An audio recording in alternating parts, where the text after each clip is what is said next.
Aditya Degree Colleges, leading companies low 10,000 plus placements with 13.5 lakhs highest package.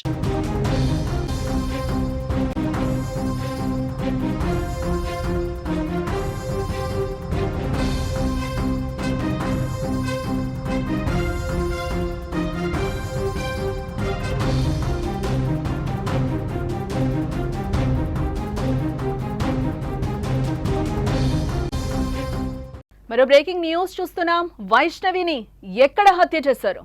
హత్య జరిగిన ప్రాంతాన్ని గుర్తించలేకపోతున్నారు పోలీసులు. రహస్య ప్రాంతంలో హత్య చేసినట్లుగా తెలుస్తోంది.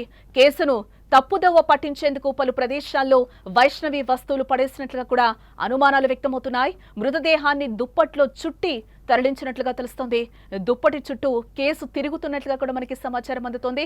దుప్పటిని ఎవరు తీసుకొచ్చారని అయితే ఇప్పుడు విచారణ చేస్తున్నారు పోలీసులు. నిందితులే దుప్పటిని తీసుకొచ్చారా అనే అనుమానాలు అయితే ఇప్పుడు కలుగుతున్నాయి. కడప జిల్లా వైష్ణవి హత్య కేసులో సందిగ్ధత ఇంకా కొనసాగుతూనే ఉంది. గండికోటలో వైష్ణవిని ఏ ప్రాంతంలో హత్య చేశారనే దానిపై ఇప్పటి వరకు కూడా ఎటువంటి క్లారిటీ రాలేదు. హత్య జరిగిన ప్రాంతాన్ని గుర్తించలేకపోతున్నారు పోలీసులు. రంగనాయక స్వామి ఆలయంలోనే వైష్ణవి హత్య చేస్తుంటారని కూడా పోలీసులు భావించగా ఇప్పుడు అక్కడ కాదనే నిర్ధారణకు వచ్చినట్లుగా తెలుస్తోంది పోలీసులు. అలాగే ఈ కేసులో ఓ దుప్పటి చుట్టూ ఈ కేసు తిరుగుతోంది. హత్య జరిగిన ప్రాంతం నుంచి వైష్ణవి మృతదేహాన్ని దుప్పట్లో చుట్టి తరలించినట్లుగా పోలీసులు ఆధారాలు సేకరించారు. దీంతో క్లూస్ టీం ఆ దుప్పటిని సేకరించారు. నిందితులే ఆ దుప్పటిని తెచ్చినట్లుగా కూడా అనుమానిస్తూ దానిపై విచారణ అయితే ప్రస్తుతం చేపట్టారు. ఇక ఇదే అంశానికి సంబంధించిన మరింత సమాచారం మా కడప ప్రతినిధి సుదర్శన్ రెడ్డి అందించే ప్రయత్నం చేస్తారు. సుదర్శన్, ఇప్పటి వరకు అయితే వైష్ణవి హత్య కేసుకు సంబంధించి ఇప్పటి వరకు ఆ కేసు ఒక కొలిక్కి రాని పరిస్థితి కనిపిస్తుంది. రోజుకొక ట్విస్ట్ నెలకొంటుంది. ఇదే నేపథ్యంలో ఒక దుప్పటి అయితే ఇప్పుడు మళ్ళీ తెరపైకి వచ్చింది. దీన్ని ఎవరు తీసుకొచ్చారు? ఈ దుప్పటి చుట్టూనే ఇప్పుడు కథ మొత్తం తిరుగుతున్నట్లుగా తెలుస్తోంది. ఏంటి అసలు? ఏ ఒక్క చిన్న క్లూ దొరికినా కూడా దాని నుంచి ఫింగర్ ప్రింట్స్ సేకరించడమో, డాగ్ స్పాట్ తోనో, క్లూస్ టీమ్ తోనో దాన్ని ప్రాసెస్ చేపించి ముందుకెళ్దామని ప్రయత్నిస్తున్నటువంటి పోలీసులకు ఇప్పుడు ఈ దుప్పటి అనుమానాస్పదంగా ఉంది. అసలు స్పాట్ జరిగినటువంటి వైష్ణవిని హత్య చేసినటువంటి ప్లేస్ ను ఇప్పటికీ కూడా పోలీసులు ఐడెంటిఫై చేయలేకపోతూ ఉన్నారు. మొదటి నుంచి కూడా రంగనాయక స్వామి ఆలయంలోనే ఆ అమ్మాయిని కొట్టారు, తోచారు. అటువైపు ఇటువైపు రాయి బలంగా తలకు వెనక వైపున తగిలింది, అదొక గాయమైంది. అలాగే కడుపులో గట్టిగా బలంగా గుద్దడము, తన్నడం ద్వారా అమ్మాయి లివరు బ్లాస్ట్ అయిందని చెప్తున్నారు.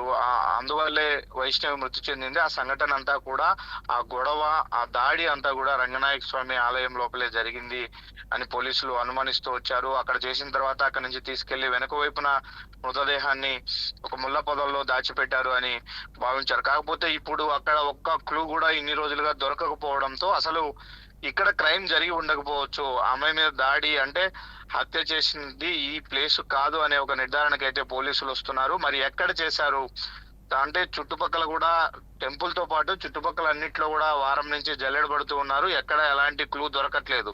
కానీ బాడీ అక్కడికి వచ్చింది, అక్కడ పడి ఉంది. అక్కడ ఈ దుప్పటి ఆ బాడీ పక్కనే ఉంది. అంటే ఏంటి, ఎక్కడో చంపేసి ఇక్కడికి తీసుకొచ్చింటే ఏ విధంగా తరలించుంటారు? నిజానికి ఎక్కడైతే అక్కడే చంపేసి వెళ్తే చంపిన ప్లేస్ లోనే ఒకటో రెండో క్లూస్ దొరుకుతాయి. కానీ ఒక చోట చంపి ఇంకొక చోట పడేస్తే తరలించే ప్రయత్నంలో అయినా మరికొన్ని క్లూస్ గానీ మరికొన్ని ఏమైనా థింగ్స్ గానీ దొరకాల్సి ఉంటది పోలీసులకు.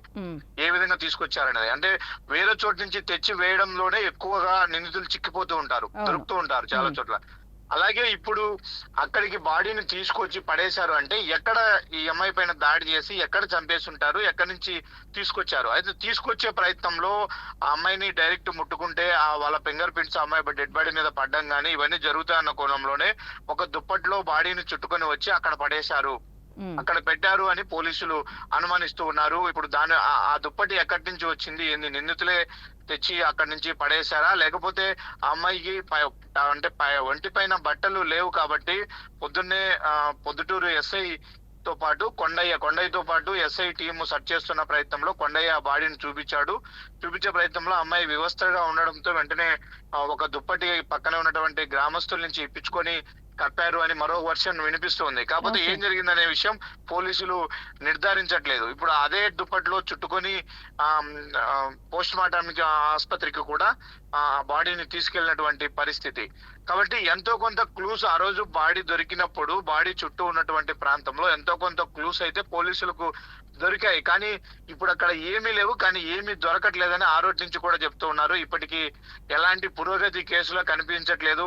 ఎంతసేపు అంటే అడిగినా కూడా సుదర్శన్ ఇంకొకటి, విచారిస్తున్నామని అంటే అంటున్నారు. ఇక్కడ మీరు చెప్పినట్టు చూస్తే గనక చాలా చోట్ల వైష్ణవిని చంపిన తర్వాత కూడా తనని ఒక 2-3 ప్లేసెస్‌లో తన బాడీని కూడా తిప్పిన ఆనవాళ్ళు కనిపిస్తున్నాయి. అలాగే చాలా చోట్ల తను వేసుకున్న వస్తువులు, థింగ్స్ ఏవైతే ఉన్నాయో అక్కడక్కడ పడవేసిన పరిస్థితులు కూడా మనకి కనిపిస్తున్న నేపథ్యంలో ఎందుకు పోలీసు వాళ్ళు ఇప్పటివరకు కూడా ఏ క్లూని కానీ బయటకి పెట్టని సిచ్యువేషన్స్ కనిపిస్తున్నాయి? ఇదొక ఎపిసోడ్ లాగా, ఒక సీరియల్ ఎపిసోడ్ లాగా దీన్ని లాగుతూనే ఉన్నారు.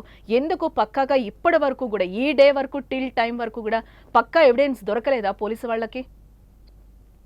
దొరకలేదు. కేసును నిందితులు చాలా చాకచక్యంగా చంపింది ఒక చోట, బాడీని పడేసింది ఒక చోట, ఆ అమ్మాయి వస్తువులు ఉన్నది ఇంకొక చోట. కాబట్టి వేటికి కూడా మ్యాచ్ అవ్వట్లేదు. నిజానికి ఆ అమ్మాయి బ్యాగ్ కానీ, ఓని చున్నీ గానీ, క్యారీ బాక్స్ గానీ ఇవన్నీ రంగనాయక స్వామి ఆలయంలోనే దొరికాయి.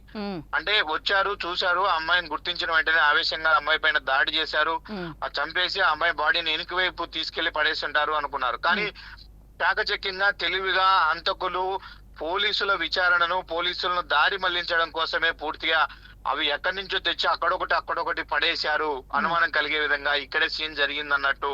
కానీ అసలు సీన్ ఐడెంటిఫై చేయట్లేదు. ఖచ్చితంగా ఎక్కడైతే మర్డర్ జరిగిందో, ఎక్కడైతే హత్య జరిగిందో అక్కడికైనా గుర్తిస్తే ఆ ప్లేస్ లో ఎన్నో కొన్ని క్లూస్ దొరికే అవకాశం ఉంటది. డాగ్ స్క్వాడ్ కూడా అక్కడి నుంచి స్టార్ట్ చేస్తే ఎటువైపు వెళ్ళారనేది కూడా కొంత వర్కౌట్ చేసే అవకాశం ఉంటది. కానీ అది ఇప్పటి వరకు పోలీసులు గుర్తించలేకపోతున్నారు. మీరు అన్నట్టు ఈ థింగ్స్ అన్ని దొరకడము, ఇవన్నీ అక్కడక్కడ వేయడాన్ని బట్టి చూస్తే కేసును డైవర్ట్ చేయడం కోసమే, పూర్తిగా కేసును డైవర్ట్ చేసే ప్రయత్నంలో నిందితులు ఇప్పటి వరకు అయితే సక్సెస్ అయ్యారు. ఎందుకంటే వాళ్ళను గుర్తించలేకపోయారు కాబట్టి. కాబట్టి మృతదేహం ఆ రోజు ఉన్నటువంటి స్థితి, ఆ రోజు ఉన్నటువంటి అక్కడ బట్టలు, అక్కడ ఏవైనా ఫింగర్ ప్రింట్స్ ఇవన్నీ కూడా సేకరించారు. వాటిని ఇప్పటికే 200-300 మంది ఫింగర్ ప్రింట్స్ తో టాలీ చేశారు. కానీ ఎక్కడ కూడా టాలీ అవ్వట్లే ఎవరి ఫింగర్ ప్రింట్స్ తో కూడా. కాబట్టి హంతకులు ఇక్కడ ఎక్కడ దరిదాపుల్లో లేరు. ఆ రోజు వచ్చినటువంటి టూరిస్టుల్లో లేరు. అలాగే ఆ యొక్క గ్రామంలో ఎవరైతే అనుమానిస్తున్నారో ఆ గ్రామస్తుల్లో అనుమానించే వాళ్ళలో కూడా ఫింగర్ ప్రింట్స్ టాలీ అవ్వట్లేదు. ఇంకెక్కడ ఉంటారు? చంపిన వాళ్ళు చంపి ఎక్కడికి పారిపోయారు ఇంత దూరంగా? అదృశ్య శక్తులు వచ్చి ఏమి ఇక్కడ పార్టిసిపేట్ చేసి ఉండవు కదా.